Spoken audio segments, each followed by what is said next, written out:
Who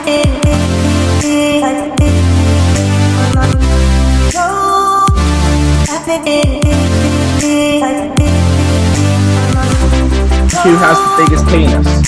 Hulk, Thor, or Thanos? How many irons would an Iron Man iron if an Iron Man could man irons? Cable versus Abomination. Do you prefer spiders or men? Tommy Beckhold stole my heart. Hello, I've done it wrong already.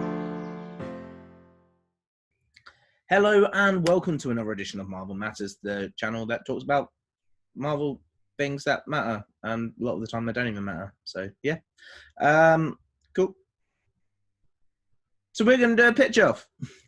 Obviously, you've probably seen the first Pitchoff, and if you haven't, stop watching this now. Go and watch the last one, because the last one really interesting. We were talking about Ironheart, and we were talking about Wolverine. On Pitchoff, we're going to have me and a guest talking about different things that we would like to see as a future film in Marvel. Sometimes it won't be film, sometimes it'll be TV series, sometimes it might even stretch as far as comic books, things we'd like to see the comics start to do, which would be really crazy. But yeah, so today the person I'm playing against is hard watch that. It's Ash. Hello. Ash, first question, would you watch that? I would watch that, yes. Apologies for the audio. I've had to move location into a place that's quiet, but then you get this horrible echo. So. It's all right, Ash, because hearing your voice over and over again doesn't get annoying. Oh, wait. Ash, you know the format for Pitchoff. You're going to pitch a film. You're going to talk about a bit like the plot line that you would like to see follow through the film, any major points that you want to see happen, and also I'll poke holes in it and ask you questions, and you can try and defend yourself. Okie dokie. So, Ash, without further ado, why don't you start? I don't know if I've got a pen in my hand now. I'll put that down. I'll keep clicking it. Ash, go on. I was going to talk about Doctor Strange 3, which in a previous episode, I can't remember which one, but I said it would be titled Daughter of Dormammu, where Clea will be the Sorcerer Supreme, Doctor Strange will die, and Dormammu will be coming back. Cool. Thanks for your pitch. And so you said obviously Clea would be in it. What's Clea's role? Sorcerer Supreme. Anything else about her role in the film? Do we see the original Doctor Strange? What happens? We will see the original Doctor Strange. I mean, he is Strange. That is his last name. Do you reckon he just went, I could probably play Doctor Strange, so I was pretty Strange and Sherlock. And that was just it? Yeah, probably. Yeah. And he just maybe wanted to show to people that he could do an American accent. And failed. I want to remind you that he's meant to come from New York. So why is he not talking like this, you know? Like, yeah. Well, he has got a medical degree doctorate, so it's probably why he's just got a neutral American accent. Doing a doctorate doesn't mean you just lose your accent, Ash. I lost my West Country accent, and I haven't even got a doctorate. No, that was because you stopped having sex with your sister. Now, Ash. Sorry, that you get confused between West Country and people that live in the forest. So I like how you don't want to name another place. Don't give me hate, so I'm not going to name somewhere else. People around Gloucestershire will understand. Cool. So, Ash, is there any other major points from Doctor Strange that you'd like to add in? I mean, I can imagine that Doctor Strange would probably die at the hands of Dormammu, probably, and then it would be down to Clea to take the role of Sorceress Supreme. Is your pitch based around the idea that obviously Doctor Strange no longer has the time stone, so therefore Dormammu would come back? Because that was the time that they got put in, and instead Doctor Strange sacrifices himself in a fight against him, whatever, and then Clea takes the role, daughter of Dormammu, and basically goes, "Daddy, no." Yeah, I mean, plus with the bargain, he didn't say never come back. He just said don't come back. There's a time frame where he'd be like, well, it's been long enough time. Yeah, that's how the word "don't" work. works, Ash. But he's an evil. He's a villain. Like he's not going to give a shit. Once he realizes the time stone's gone, there's nothing that Doctor Strange can do to stop him. True story. Okay. Do we see the love angle between Clea and Doctor Strange? 100% yes. That's why I wanted to include her in this. I wanted them to have that romance bloom. What happens to that woman from the first Doctor Strange that he's like, oh, I want a bit of that? Well, they've already kind of made it clear in the first film that they're just going to remain as friends. Like they weren't going to date anymore because he obviously pretty much stopped that when he was distraught with the way his hands were, snapped at her, and she was like, that's it, I'm done, I called it. So if anything, he's ruined it for him and she's moved on. Cool. Yeah, that's a pretty good pitch, to be fair. I think that's probably is what they're going to do with the number 3.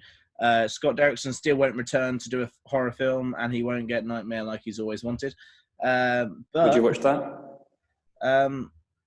Yeah, I think I'd watch that. I mean, if MCU did it, I'd watch pretty much anything. So, I would too. I would watch that. Is that you trying to get people to vote for your one? I would watch that. Why do you think I started the catchphrase in the first place? Was it just to win these things? Yeah. It'd be nice if you got a hobby, Ash. Hey, I work. What do you do? I'm not going to say what I was going to say.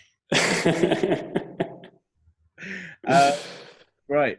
So Ash's pitch is Doctor Strange 3, daughter of Dormammu. As we see the love angle turn in from Doctor Strange and Clea, we see Doctor Strange fight Dormammu, and Clea ends up taking the moniker of Sorceress Supreme when Doctor Strange dies. And I reckon she'll probably also keep her name as Doctor Strange because I feel like she'll do it in honor. It depends if they get married, because then she would be last name Strange. It'd be quite funny if when there's a new Sorceress Supreme, the Time Stone comes back into existence because it belongs to whoever is the new Sorceress Supreme, and she just goes back in time just to marry him, so she goes, yeah, you can die now. I just wanted the name.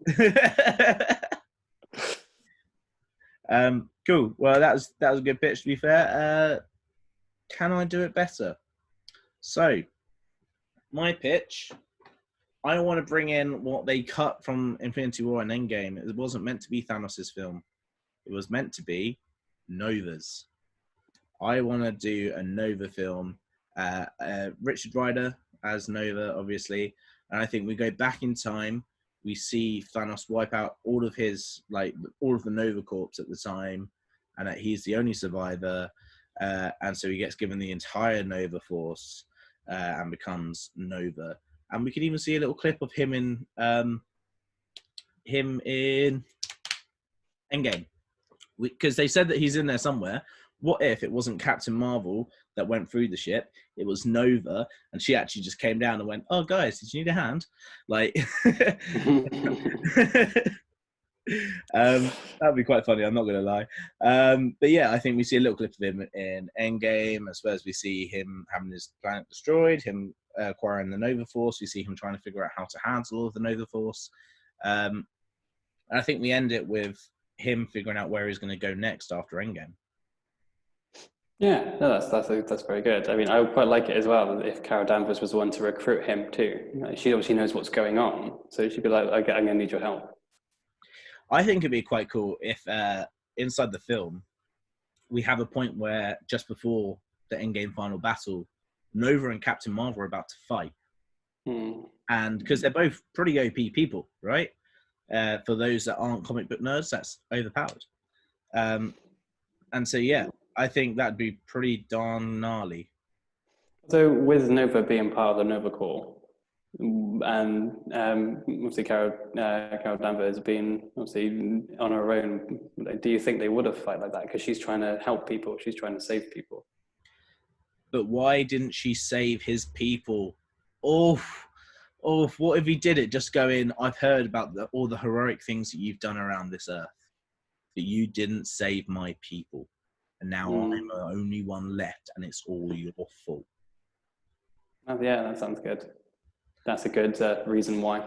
And then literally, they're about to fight. They probably even have like a little small fight before, as they go to clash again. she goes, hang on, something's happening. And she realizes the final battle's happening. She's like, you want Thanos? You want to avenge your people? Tear a hole through his ship. I'm going to go and join the fight against him right now.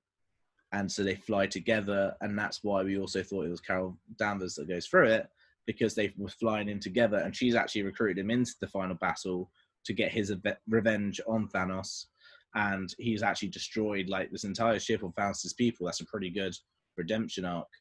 And also, I just really like the idea that as Thanos was like dissipating, what we don't see straight after, like as soon as they move the shot over, was that Nova was going straight for him anyway, and Nova just smashes his face on the floor. And he's like, man, I thought I was going to get one hit on him.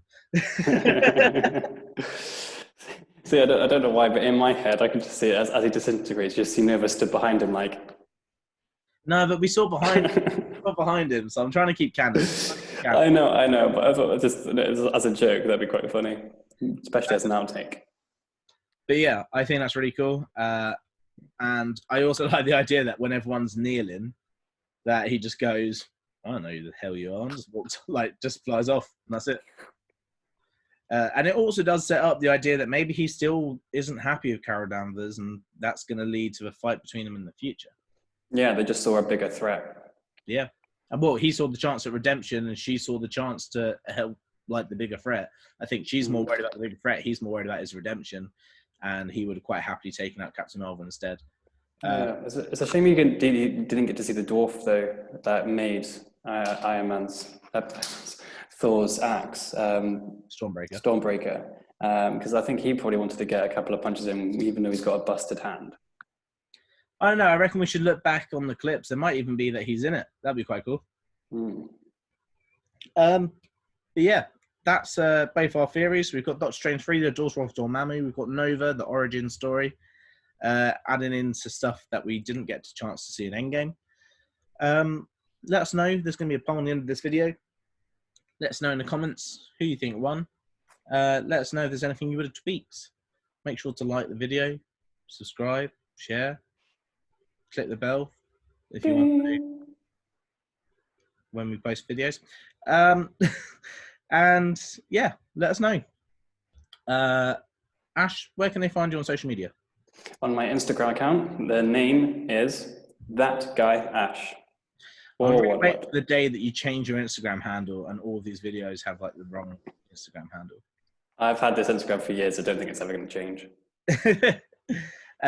Cool. You can find Marvel Matters under Marvel Matters 2020, Marvel Matters 20, Marvel Matters, depending on where it is, because they didn't give us the right amount of bloody characters. And that's a shame, because when you don't have all the characters you want, Scott Derrickson leaves the project.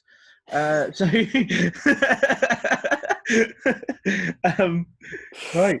That I thought that was really funny. So yeah, this has been another episode of Pitchoff. Ash, would you like to pitch on? Yes. Bye.